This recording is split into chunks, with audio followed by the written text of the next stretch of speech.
बड़ा एक अहम मामला आज सामने आया है जब साबिक वज़ीर आज़म चेयरमैन पीटीआई के प्रिंसिपल सेक्रेटरी उस वक्त के आज़म खान, उनका बयान सामने आ गया है। और जो साइफर की पूरी एक कहानी शुरू हुई जो मार्च 2022 से, फिर 9 अप्रैल में जब हुकूमत पीटीआई के ख़त्म हुई और उसके बाद से वो ख़त लहराया गया, कहा गया कि ये एक अमरीकी साजिश की गई है और फिर एक बयानिया बनाया गया और उस बयानिए में मौजूदा इस वक्त हुकूमत की सियासी जमातें भी शामिल थीं, पाकिस्तान के इस्टेब्लिशमेंट के हवाले से भी और अमरीका मुखालिफ। ये पूरा एक बयानिया था जिस पर बात की जाती रही चेयरमैन पीटीआई की जानिब से, उनकी जमात की जानिब से, और फिर एक नारा था कि इम्पोर्टेड हुकूमत जो है वो लाई गई है।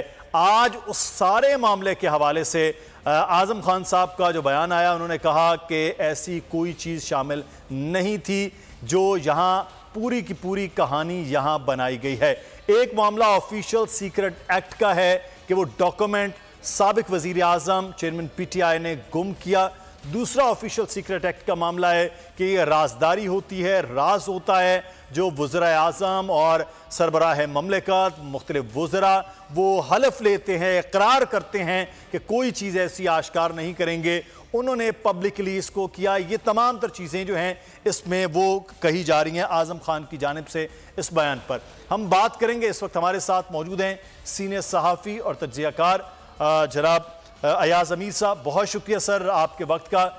आज आज़म खान का बयान और प्रिंसिपल सेक्रेटरी सर खासा एक अहम ओहदा है, बड़े बड़े वज़रा भी उससे ही हिदायत भी ले रहे होते हैं, डर भी रहे होते हैं। इनका जो बयान है, इस बयान को किस तरह से आप देख रहे हैं चेयरमैन पीटीआई के हवाले से कि ये बयान और फिर अभी राना सनाउल्लाह साहब की न्यूज़ कॉन्फ्रेंस, सर क्या फरमाएंगे?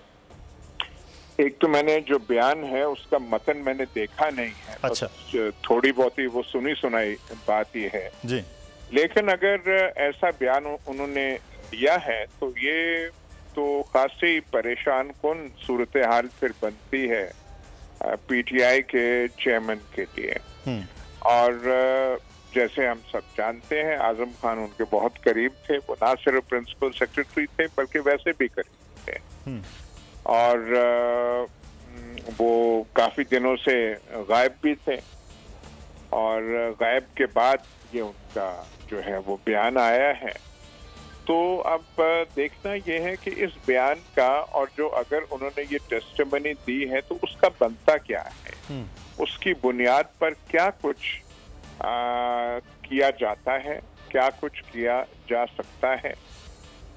क्योंकि लग तो यही रहा है कि जैसे अब ये हमें शुनीद हो गई है कि इलेक्शन की तरफ ये गवर्नमेंट जो है जारी है, असेंबलियों की तहलील की तरफ जारी है, तो उसमें एक बात तो ये होगी कि जो साबका हुक्मरान जमात है उसको अमलन जो है बिल्कुल वो कुछ इस पोजीशन में नहीं रहेगी कि इलेक्शन प्रोसेस का वो हिस्सा बन सके।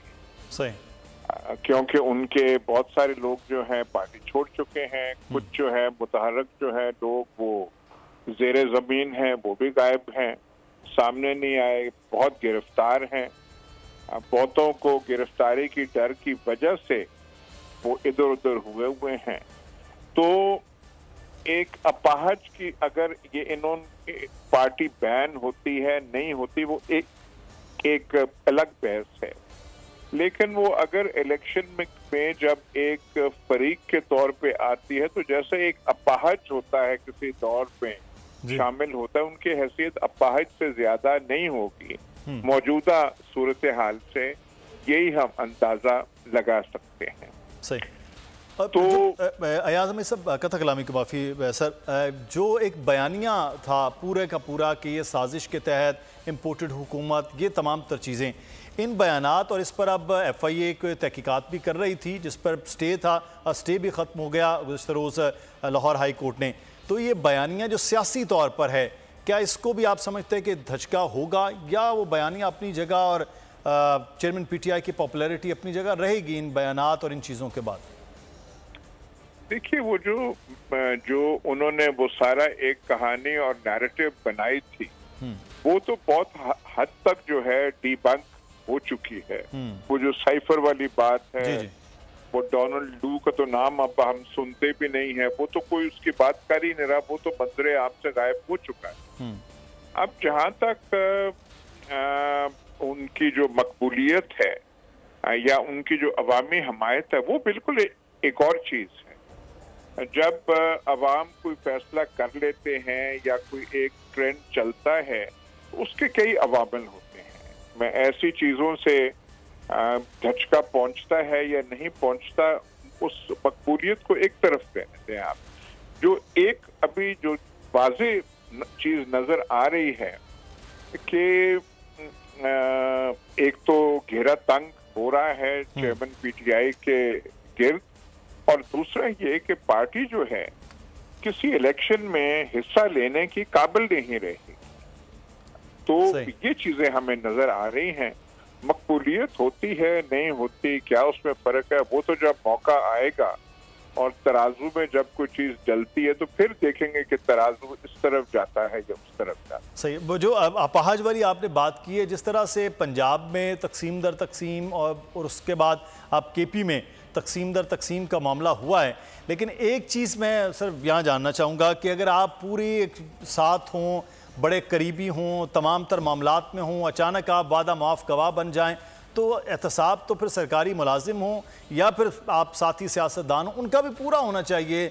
ये तो नहीं हो सकता कि आप आज इतने महीनों के बाद आकर कहें कि ये सारा बयान गलत था, ये चीज़ें। तो इसमें तो थोड़ा लचक नहीं होनी चाहिए कि एक वादा माफ़ गवाह है तो वो बच जाए, क्योंकि शरीके जुर्म तो बहरहाल वो थे। नहीं, देखिए, ये तो आप राय देने वाली बात है कि वो शरीके जुर्म थे या नहीं थे। वो उस बहस में मैं नहीं पढ़ना चाहता कि वो कितने कोई वो है या नहीं है।